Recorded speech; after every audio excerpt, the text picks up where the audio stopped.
Hello, everyone. Welcome to the Gifted Neurodivergent podcast. I'm Lillian Skinner. Today with me, I have Christian Janee. Christian is an amazing woman I met while taking an on-camera class. We sat next to each other, and I don't know that I've ever met anyone in my life who has quite the somatic presence that she has. It is amazing. It is the most beautiful, calming sense you get just being in her presence. Our society has chosen not to value somatic intelligence, but it is a profound intelligence. When I meet someone with it, I feel in awe of them because they have such an amazing presence. We call it stage presence or the it factor, but it is more than just ability to be on stage. It's this profound intelligence of the body and the patterns that the body takes in and a deep knowing of the self. It's the ability we see in others, but it's not something that is cultivated in our system. So the vast majority of us never learn about it. And we're actually stripped of it as part of our education, as part of the somatic oppression. So we never really learn about it or how to cultivate it because they don't really want us to know our full, incredible intelligence of self. And we're going to need this to navigate the change coming. So when I see it, I feel this need to share how amazing it is with others and how beautiful it is and how these people go unrecognized and unvalued in our world today when they have so much value. And Christian is one of those. So I wanted to bring her onto the podcast because not only is she able to give this, but she's also a polymath, an intelligent person with just this beautiful way of being, possibly some of the highest somatic intelligence I've ever encountered. And I'm always looking for these unique, beautiful people who represent what our society hasn't cultivated, what it hasn't understood, so that we can find that again, because it's going to be really important in the future we're facing. So welcome, Christian. Thank you so much for joining me. It's a pleasure to see you again. Thank you so much, Lillian. In that introduction, let me say, wow. So I have to see if I can live up to all of your beautiful words, but thank you. You're welcome. And I do mean it. Christian also has written a book. She's a nurse practitioner, and she does even more than that. But I'm going to let her talk about that.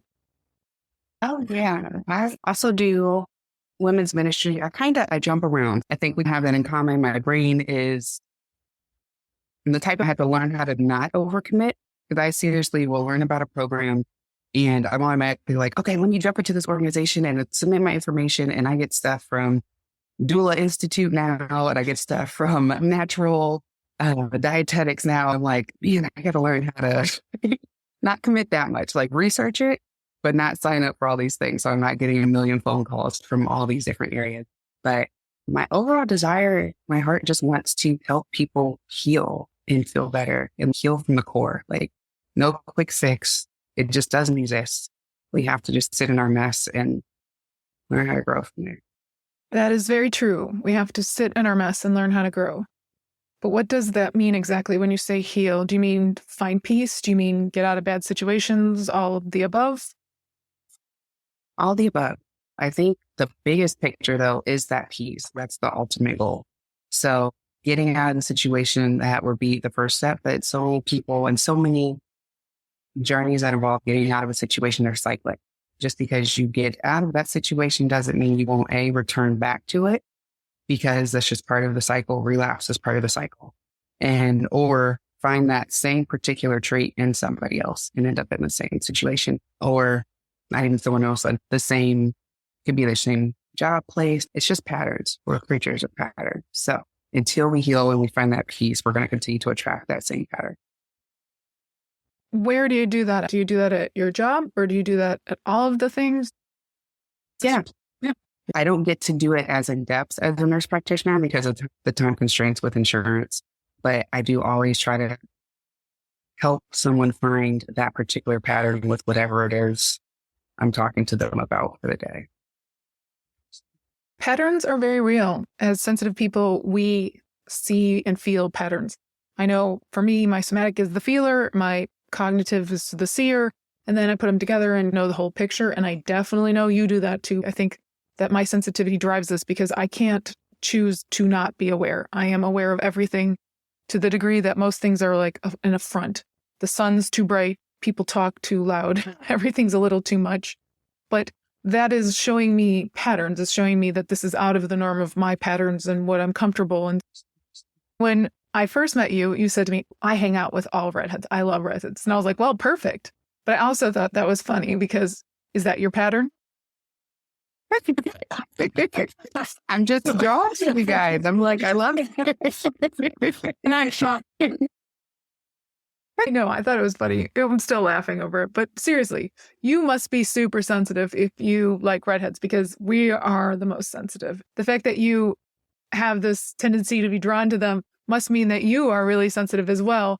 And I can totally see that. You have this amazing, calming, sensitive way. So redheads, and you would obviously connect over that. Most redheads I know are wired really wound. So what do you think is attracting you? Is it the calming sense that you have, or what makes you see yourself in them? That is a good question. So I'm like, I just love it. It's just something about, I think it's just a natural attraction from the first time. My first best friend, I think in first or second grade, she had the brightest red hair. And I just was like, oh, I have to be her friend. And next thing I know, it was like, perfect. But it just like magnet. So I'm like, okay, good. I'm glad I didn't have to work too hard. Now we're friends. I love that you already saw this as a little kid. You already knew I like people with red hair and it's just played out. But that is pattern recognition. So how did you know that? How does that integrate into your practice, this sensitivity and knowing and your outreach and your plans? And then what is the goal for all of these things? Yeah. So I'll start with the way I became a nurse practitioner. I was pre-med, and I know we were chatting earlier about the challenges with college. So once I got that big old biology book after breezing through high school, middle school, all of those things and not having to study. And then they're like, all right, essentially go teach yourself, come back and see me in a week and we'll take this big old test and you're in a room with 300 other people and yeah, you'll do fine. And then from there, you'll go to med school. In that, I had my physician and I also had a nurse practitioner. And although I love my physician, he was very much, matter of fact, this is what we need to do. He was very by the book. And the nurse practitioner was like, okay, I see you as an entire person. What are your goals as an entire person? And how can we get you to that? And I was like, oh, wow, I want to do what she does. So I went to school. I changed my major, talked to my mom about it later. And then from there, I ended up going to a few different schools, but finally landed at a good nursing school for me. That was a more intimate setting. I was able to learn more relationally, which is really important to me versus just, pencil and paper and all of that. And learning a lot that with nursing and the holistic approach, it allows me to be able to connect with people on an entirely different level and still have that intimate connection at the core of as a nurse practitioner, even though I have to diagnose and I do have to go through these evidence-based measures or these recommendations. And I look up to make sure, of course, there's no medication interactions, things like that are very scientific and pinpointing. It's still like, okay, how does this fit into this whole puzzle for this person? I see each person as this beautiful masterpiece. And so in the amount of time that I have with each patient, whether it's 10 minutes or I've always been the type of provider where I look at my schedule and I'm like, okay, if I don't have another patient, even if your complaint is simple, if I feel that you are lonely and you just want to talk, I'm not going to cut your appointment short because I have the time. So I'm going to give you my time. So that spills over into my coaching program, which is called Learning to Love Again. And there are 4 different components. And I love how it's just blossomed with this number 4. It started out with its 4 steps because the way our society is right now and the way our brains are, we are just inundated with steps. So if I came up with something that was 12 steps, that sounds intimidating right now because we're all busy. It's one for one. Yeah. And then it becomes pressure because it's like, oh my gosh, I didn't do my task for this month. So what's going to happen? So I'm like, 4 steps. They are self-paced for each lovely person that comes into my life that I'm able to work with. And it'll be kind of on a semester basis, but 4 steps. There are 4 different categories of heartbreak that I personally am sticking to addressing right now. And the 4 different chambers of the heart. So since we are working to navigate through heartbreak. And the big picture, I think you asked for Almost a White, which that's also the title of my book, Almost a White, A Journey from Heartbreak to Wholeness. And I had to pause there because initially it was heartache and you go through all these changes and stuff with editing. So heartbreak, the wholeness. Eventually with Almost a White, I would love for it to be an academy where we do conferences. I have amazing women like yourself come and speak and encourage other women and just enlighten them to the life that they can have, that we don't have to fit into these boxes that are literally suffocating us and stifling the potential that we actually do have. And to be able to have different programs that are rolled out and writing books underneath that umbrella. So I see it one day being much grander. When you just said that, all I can see is your somatic intelligence, because that is it. It is about the big picture. It is about the grander. But also I can see that you think in 3 dimensions. You have relational, as you said. I'd like to understand the relational. And that's part of the higher intelligence of neurodivergence, because our school systems program us out of thinking relationally. They program us to think in a ladder so that we can be efficient for them and just give back what they wanted us to give back, nothing more. But those of us who are relational, we'll break that for a relationship. We will make sure we spend more time with the person because we see that they need something more. So we see the person and then we see the details. And that's multidimensional thinking. That's profound giftedness.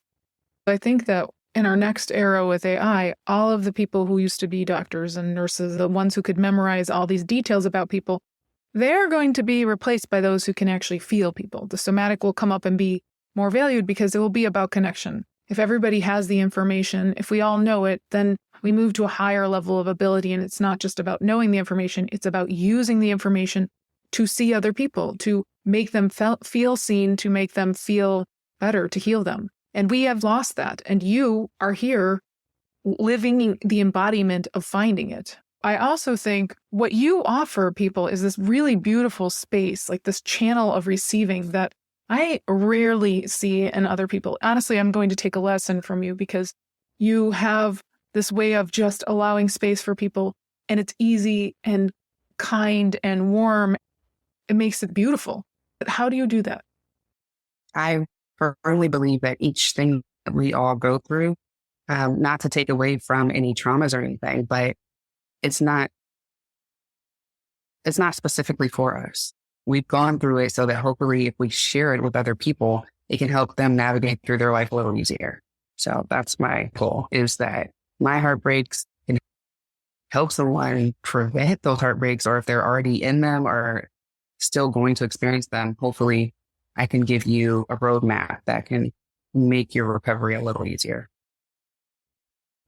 That's perfect. That's exactly what I think we're all seeking. I think we've just come out of an era where we were not able to be ourselves, and now we're seeking to find ourselves because we have to do that in order to navigate the change coming. We have to do that in order for us to really, truly heal. For me, I go to the doctor and I'm such an outlier that constantly I am confronted because the doctor will not hear or see me. The thing I'm constantly looking for is just to be heard, just to be recognized and allowed to be in the space I am. This is what you give. This is the most beautiful thing you give. This is why people will seek out you over going to a doctor, because you will have AI and you will be able to find all of that information the doctor has. But you also have that somatic intelligence where you're noticing the patterns. You're noticing that person's feeling. You're noticing that there's something more that they need to talk about, that they need to go into. And that's the difference between being seen and healed versus just going to the doctor. I love that happened with us because, like we said, it just was like an immediate bond. And I'm like, oh, okay, cool. New friend. And then, but it happens, like, I'm that person that, which this shouldn't happen, but people are wandering around lost and they'll be like, how can I get to this other place? And they ask me for directions. And I'm like, I can be here to support you and help you not feel so afraid because you're lost. But the directions part, I'm also directionally challenged. So we'll find it together. Oh, that is so interesting. I don't see you as directionally challenged. I actually see you moving through the world as somatically directionally oriented, because you're doing the creative path. You're creating your own thing. So that need to know everything and learn everything and get involved in everything, that it is the creative intellectual normal path is to try everything and then create something that combines it all together, because we are actually in a system that has chosen to separate everything, silo, silo, silo, and now we're moving back to making it more whole. We all have forgotten that we can find our own way using our big picture, our higher sensing, and taking the patterns in and placing one step in front of the other. This is exactly what I'm doing in this whole journey, is knowing that I can see these big picture patterns at a societal level. It's this union of our full intelligence, and that enables us to discern and see and navigate others. It is beautiful. It's unfortunate because we don't recognize it as a talent. And the most wonderful people I know have this talent in incredible amounts. It's so funny when people ask me like, what category, even when I'm like talking to legal people and trying to do like my DBA, and it's not, I'm like, it's life coaching for lack of a better term, but it's so much bigger than that. Like you said, I don't want to dissolve the healthcare provider portion of it. I want it to evolve and become bigger and be able to encompass more. And yeah, everything you said is like, yes, that's it. Like it needs to be bigger, but the words don't exist right now. Practice that needs to exist and that I am created to do, I believe. Exactly. Everybody doesn't understand that we have gotten so far down into the depths of silos that we actually now have to turn around and go back in order for us to heal. There's no vocabulary for the whole, despite there being so much vocabulary. None of it is about holistic understanding or knowledge of self or knowledge of your entire being. We've lost all of that. Is out there, but it's still not whole. It's separated, somatic or cognitive. Those of us like yourself who are creatives, we have to create something new that marries it together, because until we're whole, we're not going to be able to use our full intelligence to navigate this. But the sensitivity part is what drives it. And you have this beautiful sensitivity. Not only have you used it, but you've already gotten into your own version of it. And it's so fascinating to meet other people who have also gone on this journey and gotten there. And you created what you needed, and now you're going to give it back to others. And that's exactly what natural healers do, what sensitivity-driven healers do. I hope everybody listening can hear how amazing it is, because you offer something that will most certainly heal in a way others don't, because you can't just heal the body. You have to heal the whole. You have to heal the body and the mind. You have to make sure that the whole existence of you is tracking with that and keeping you where you need to be. Exactly. I'm like, that little piece that you're trying to make me fit into is one piece of my puzzle for my whole. I'm not going to call it a box because I don't like boxes. So I like triangles and other. Yeah, I prefer circles. Circles. You know that you don't like the box. You're already on your journey. What do you see as somebody who's already going down this path when so many are absolutely blind to it? What's the future vision for you? What I would love to see is more holistic providers. And I say that not only in the way that they provide care for their patients, but also the way that they see themselves and they're able to take care of themselves. Because the whole saying, it sounds cliche, you can't pour from an empty cup. And that's the most basic way that I can kind of get that out there, that so many physicians, nurse practitioners, nurses, CNAs, housekeepers, everybody is burnt out. The suicide rate continues to increase because the medical field is failing right now. Totally. And we are put under these constraints as far as time, as far as testing that we can order, all because there are people sitting in offices with checklists telling us that human beings do not fit on this checklist. So we need to start over, or we need to do something else. And we can't order that because they're not going to pay for it. And we're actually looking at these, again, human beings. These are not cars. These are not things that are on assembly lines. And we know what needs to be done. And even if we say it's our gut instincts, again, like we just talked about, like that means a lot of times that saves just as many, if not more lives than everything else that we learned didactically. So if we continue the way that we are, yeah, pharmaceutical companies are already shutting down because the prices that they are charging and the medications that they're continuing to produce so that they make more money are not feasible for the patients that actually need them. And if we can't continue to advance medicine, even with all these clinical trials and all the amazing things that we continue to discover, there's just, if it's going to be money-based, then yeah, it's going to fail. So I would love to see a transition to, and there's not quite a word because it's more than just outcome-based, helping people to excel and blossom, getting to the root of what's actually causing their issue. So chronic illnesses, the majority of them can be prevented if we can meet people in the beginning, meet them in their communities, if we can provide more access to healthy foods, to clean water, to things that are basic necessities that people in the United States of America do not have access to. If we could do that, if we could change mind frames and help people to realize that just because you think this way, and just because you've seen it this way, you've seen that pattern in your family, doesn't mean it has to be that way for you. And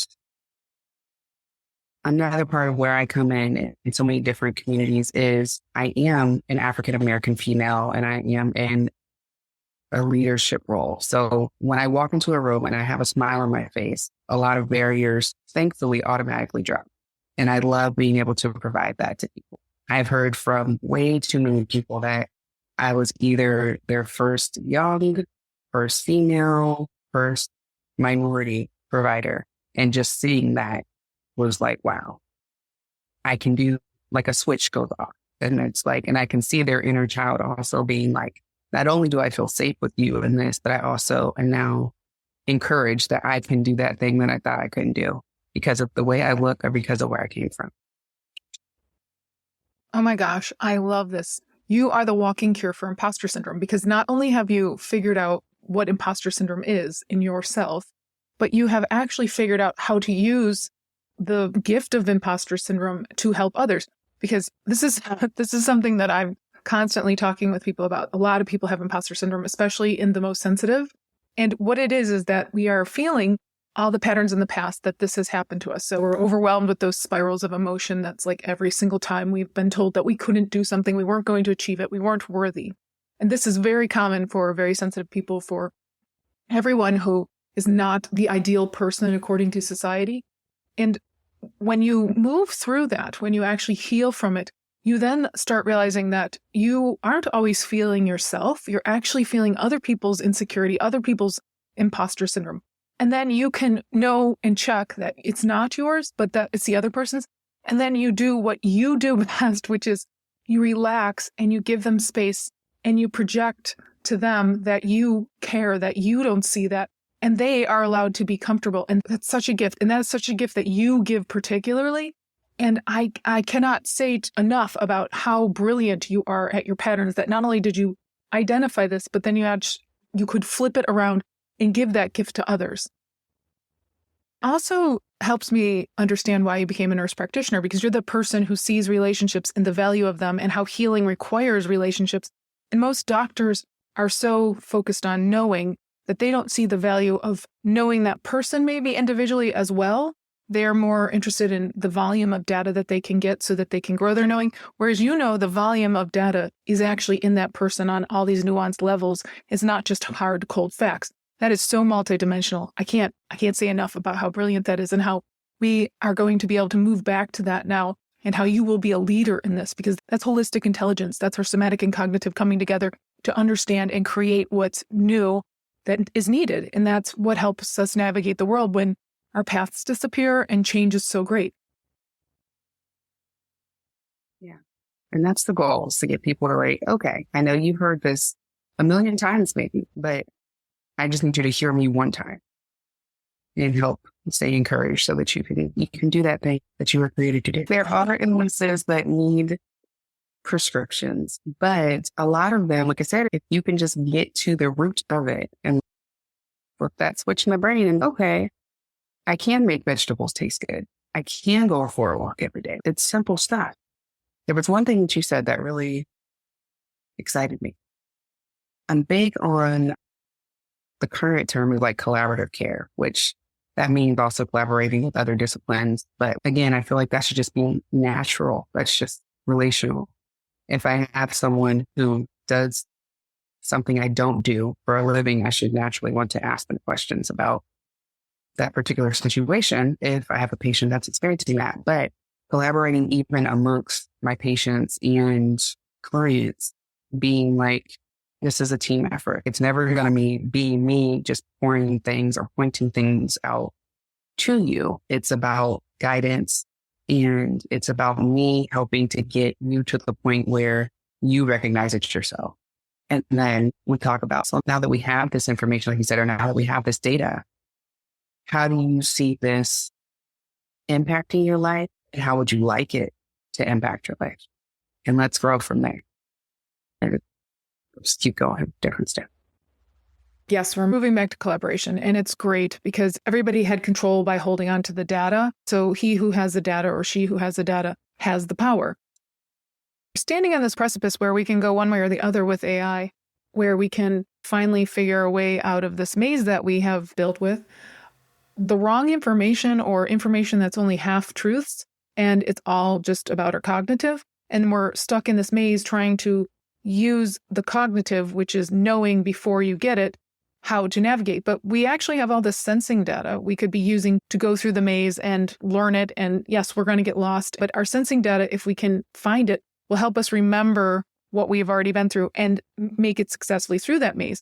Because we don't have our sensing data, because we don't have our somatic intelligence, because we're not using them to create a new path and just blaze through all the walls with something we just built while we're in the maze, we're lost. And we can get lost to the point where it kills us. It's so funny when you were talking about the maze. I see things in pictures. I think we talked about that too. And I'm just like, yeah, just thinking about oppression. And it's like, yeah, we're society, seeing all these people in the middle of this maze. And there are people that are literally in skyscrapers looking down, saying, well, the exit's over there. I don't understand why you just won't get out. My gosh, you're right. Oh, I don't understand why you can't get out. You're not working hard enough. You just need to try harder. This is so the same narrative right now with why isn't everybody trying to fix the system when the system's totally set up so you can't fix it? They know fully that we can't actually see enough to fix it. It's just so easy. I don't understand why you're struggling, why you've been in there for 30 years, why your family's been in this for generations. And I'm like, yeah, nice. That generational thing is real. Definitely, we can see now that everybody who has had that leg up has pretty much always had that leg up. We could be like, hey, let's mutually work together and get through this, but we're completely set up to fight and work against each other. Those of us who are relational thinkers, we have to be oppressed in order for us to not sway everyone else to be like us. How much more relational can I get than starting a podcast that says, hey, this is my maze. These are the pitfalls, and come on to my podcast and tell me what your maze is like. That's exactly what we do as relational thinkers. Yeah, we're throwing ropes or throwing lines. If you can't figure out how to get out of this maze, at least maybe we can go through the bushes and we can all come together and maybe we can just knock this whole thing down. We don't even need to figure out how to get out.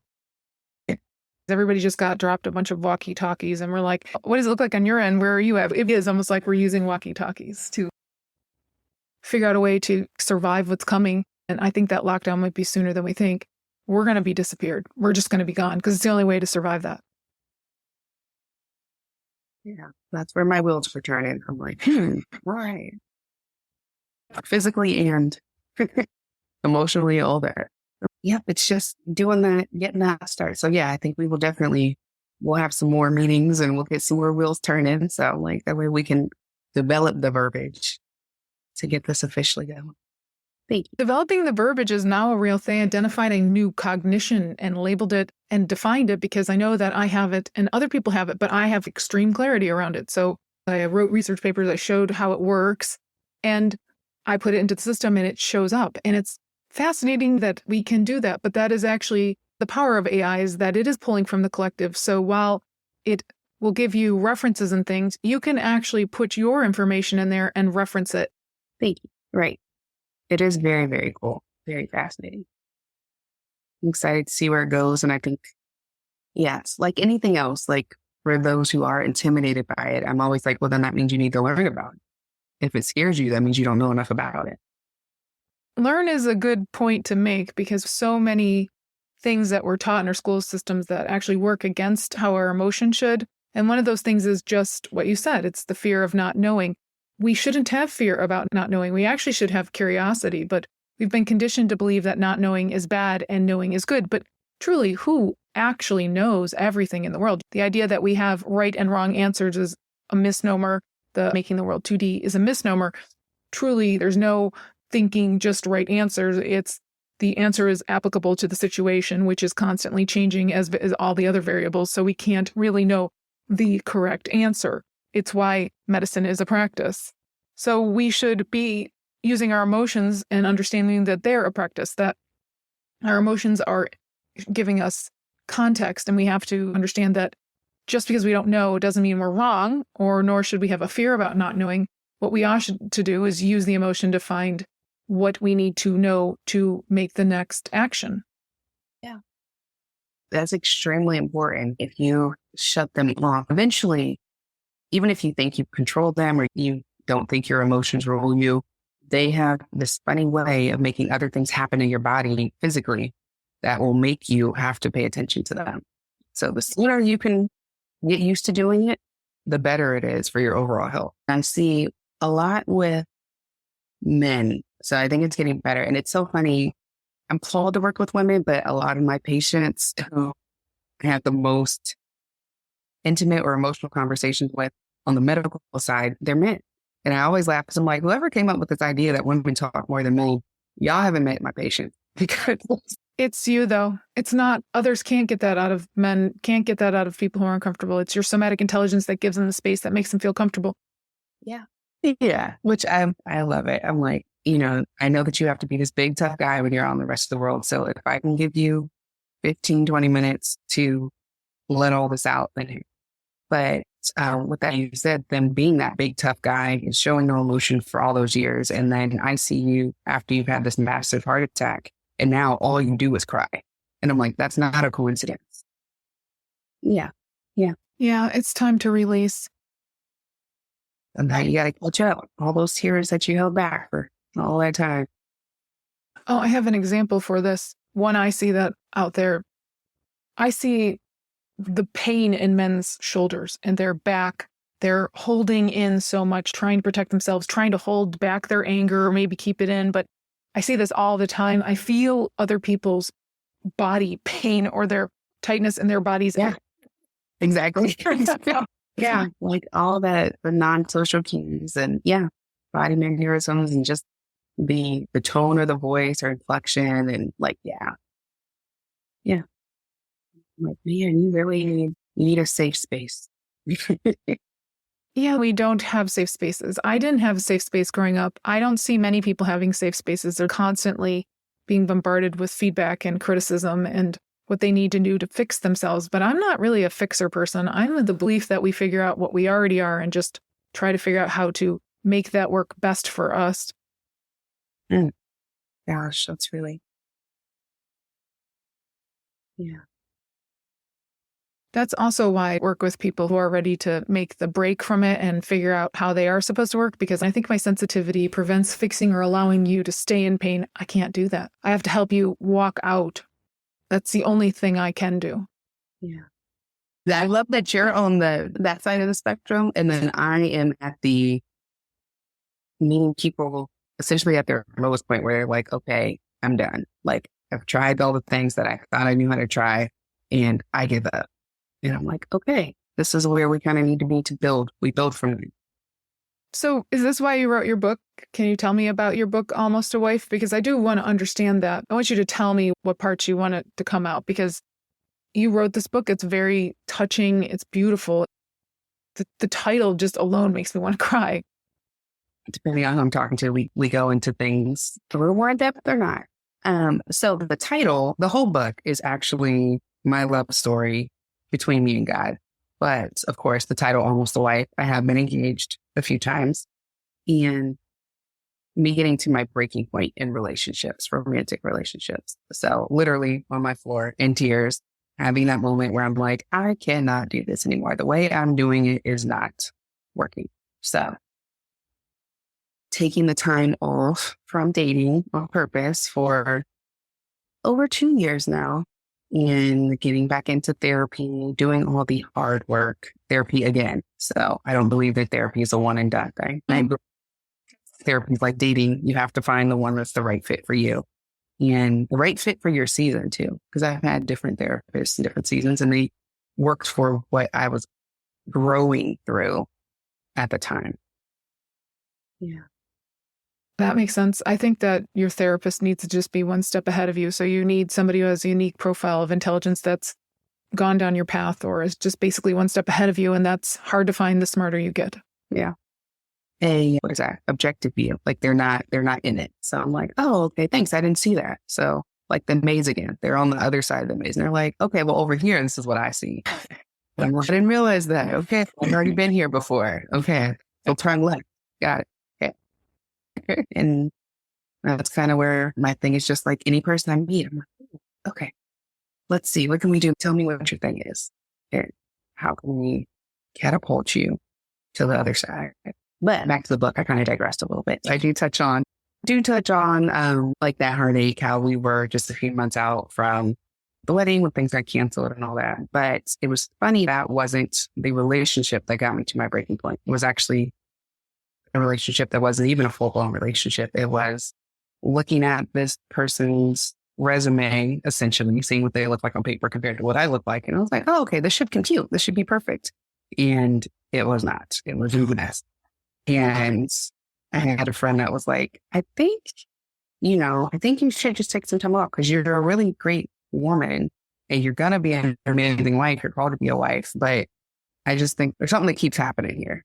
So you need to get to the bottom of it. So it's great to have people in your corner that point out those things too. That's like, okay, we keep seeing this and I'm really not so much tired, but yeah, I don't want to keep seeing you sad and keep seeing you heartbroken when you deserve better. So that's where I started. And then I dug deeper into my patterns with my relationship with money and how it's like, I keep getting these jobs and yes, you can always make more money, but you shouldn't have to keep going and making more money because you keep putting yourself into debt. So I'm like, what's going on here? Let me fix that.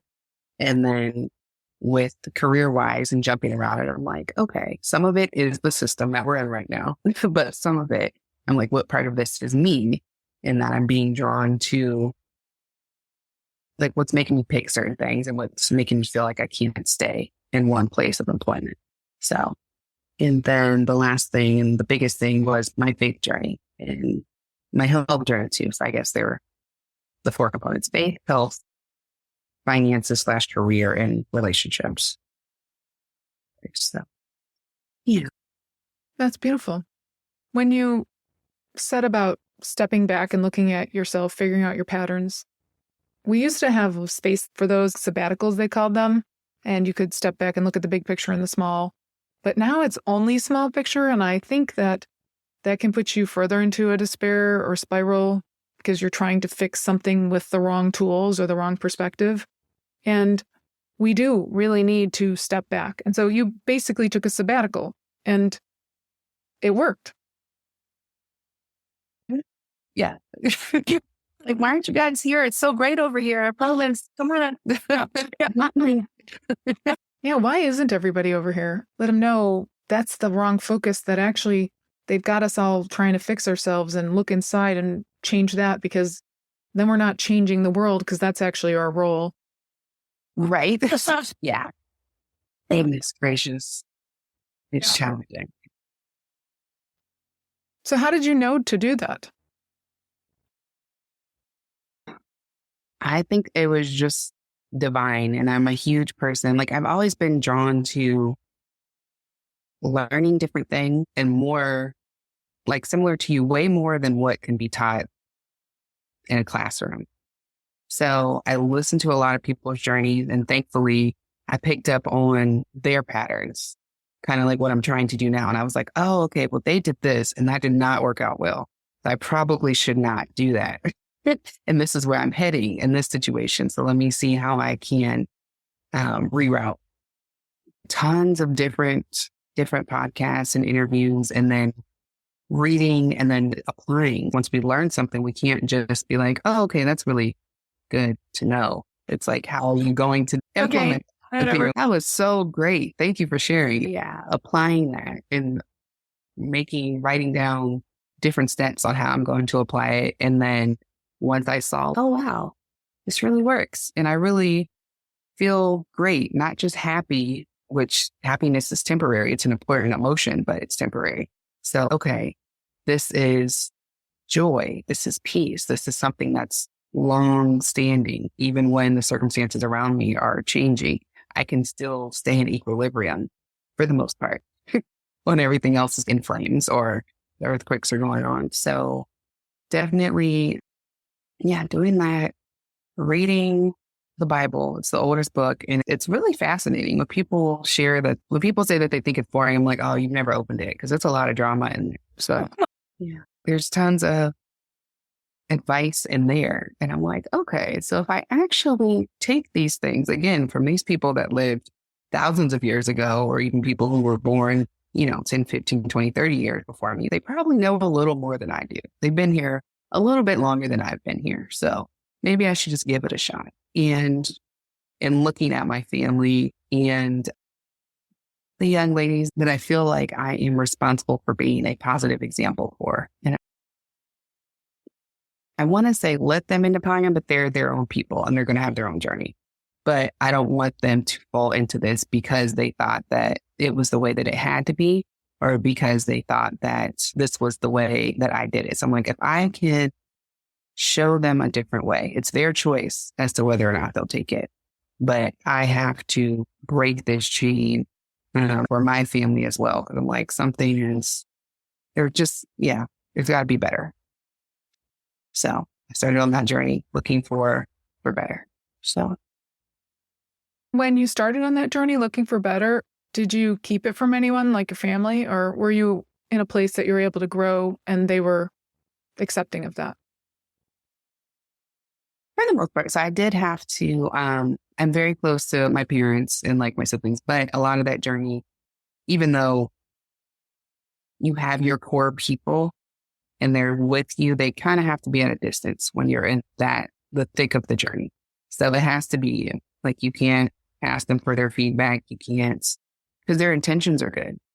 But any good parent, I know you're a great mother, you don't want to see your children hurting.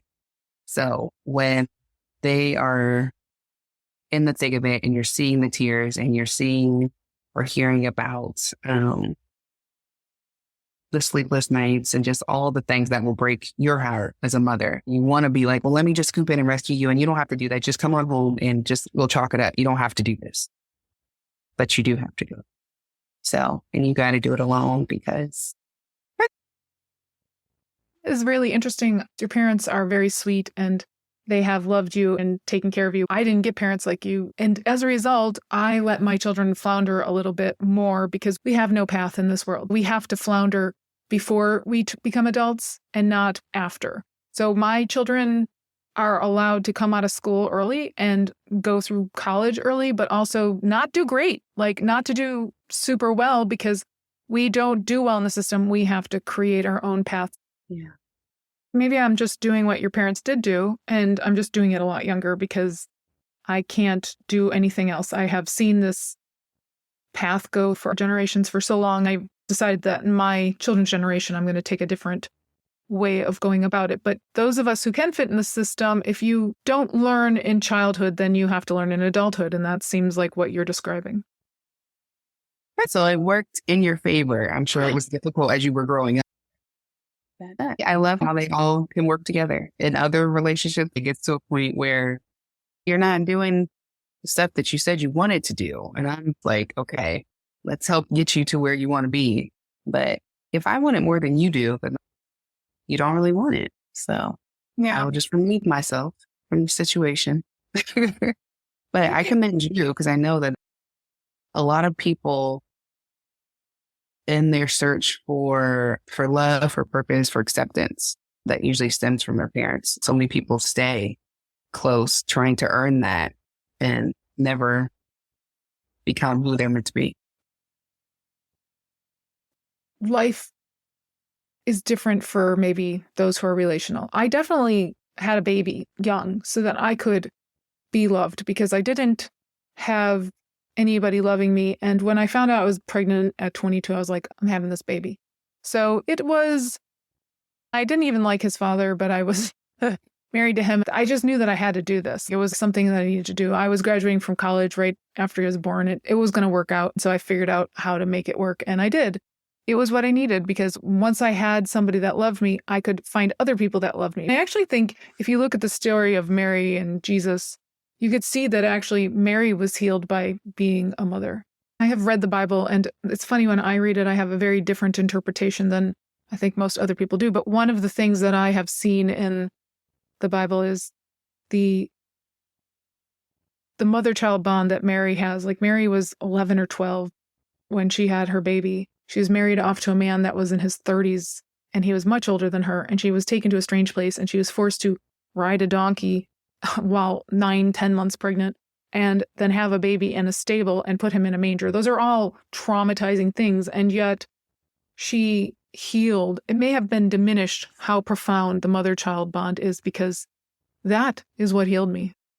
Bonds with people are important. I think that's what you've done is you've given your 4 things that heal people, but you know that in order for them to really understand those 4 things, they need to be mirrored it. They need to be seen. And that is what you're saying is like, I wrote this book so that you can understand my journey, but then you can come to talk to me and finish the journey with me, or we can heal you and help you understand yourself because mirroring is really, really powerful. Yeah. What I found with my son was profound mirroring that I didn't get. And being such an outlier, I really, really hadn't gotten it. When I had my son, it was like, oh, wow, I'm supposed to be this way. Yeah. Yep. Exactly. And that's why it's a short book also on purpose because we're so busy. For one, God said that I needed to stop and I needed to stop. And I was like, well, it's going to be this little thing. But also people asked me to do like an audio book and I thought about it, but that was another no that I got. So I was like, okay. But I'm like, yeah, we all need to just learn to sit down and take a second for ourselves. And I'm like, it'll take you, I've heard on average, like 2 hours. So you'd probably read it in like 30 minutes. I don't even know if I need to read it because there's so much that you resonate, just the way you move through the world. I can already see your book in my head. When I read your book, it will be it's to connect the dots. I'm like, it's on the way. I will mail you a copy. Yeah. So many people are waiting for other people to tell them to do it. And you just knew that you needed to do this and then actually followed through and did it. Yeah. It's okay if you have had multiple relationships. I have also. But it would be so nice if we could do this ahead of time and get the right person the first time. Like, how amazing would that be? Not even just relational, like friendships, like all partnerships. Like if we were just more purposeful, more intentional with all relationships. So what is the one thing you tell people how to make a good connection or find that other person? And this doesn't need to be your forever romantic relationships, but how do you know when you're meeting anyone that you want to build a relationship with? I just feel it. And I'm like, this is a good connection. I like this. I can't even describe it. It's more than a happy, fuzzy feeling because those butterflies are not always good. Especially that romantic side. It's those warm, fuzzy feelings. They're not always good. Being attracted to someone is just one component of the whole makeup or romantic relationships. So it's important. But if it's just that physical attraction, you got to keep looking. But I know relationships have different levels. So I like that you said not necessarily for a lifetime because we do have lots of relationships that are seasonal. One of my favorite sayings, I think it came from me, but it was really good. And it was like relationships are like trees. And you have those people who are for life, they will go through everything. Those are your roots. And then you have the people that are with you for a decent amount of time. Some of them can go through more things with you than others. And those are your branches. And then you have the leaves who they were just meant to be there for whatever season that you met them in. But they're all important. Oh, I really like this. This is true. This is a really great metaphor. I think I'm going to have to steal this from you. this is also, I think, a perfect way to end this podcast. That metaphor is the perfect exit for this podcast. So I'm going to say what a lovely time I had. And thank you for coming on to my podcast. And I enjoyed it. You're such a beautiful person inside and out. Thank you, Lillian. Yeah, I love talking to you. So if you ever want to do this again, let me know. Yeah. We will definitely do this again. Christian Janee, everyone. You can find her at christianjanee.com. That's Christian, JANEE.com. She's the author of the book Almost Wife. She's a nurse practitioner. She's a polymath. She is a woman of many talents. I feel very privileged that she came on and gave me this time to talk to her. So again, thank you, Christian. Thank you very much.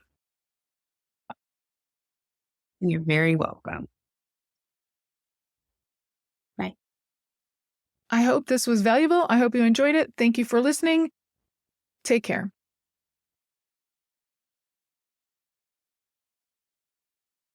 The views, information, and opinions expressed on this podcast are solely those of the individuals involved and do not necessarily represent Gifted ND Incorporated, Lillian Skinner, or the Gifted Neurodivergent podcast. This podcast, Lillian Skinner, and Gifted ND Incorporated are not responsible and do not verify the accuracy of the information contained in this podcast series. The primary purpose of this podcast is to inform and educate. The Gifted Neurodivergent podcast is only available for private, non-commercial use. Any other use of the information contained within this podcast must be done with express written approval and knowledge of Lillian Skinner. You may not edit, modify, or redistribute any part of this podcast. The developer assumes no liability for this podcast or its use on any other podcast or other media.